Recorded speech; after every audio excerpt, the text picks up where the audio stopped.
మనల్ని చాలా ఇబ్బంది పాలు చేస్తుంది అనేది కూడా ఇక్కడ మనం గ్రహించాలి.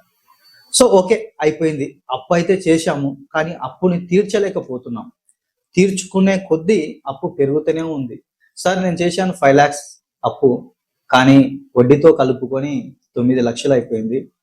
నేను వడ్డీ తీరుస్తూనే ఉన్నాను, అసలు అలాగే మిగిలిపోతుంది, తీర్చలేకపోతున్నాను సార్. ఏం చేయాలి అర్థం కావట్లేదు. ఫ్యామిలీలో డిస్టర్బెన్స్ అనేది పెరిగిపోతున్నాయి.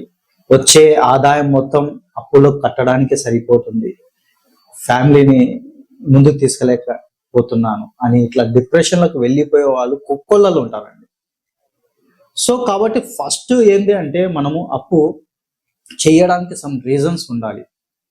ఆ అప్పు తీర్చడానికి కూడా మన దగ్గర ఆ ఇన్కమ్ అనే సోర్స్ అనేది ఉండాలి. వితౌట్ సోర్స్ లేకుండా మాత్రం దయచేసి అలాంటి అప్పులు చేయకండి. ఫస్ట్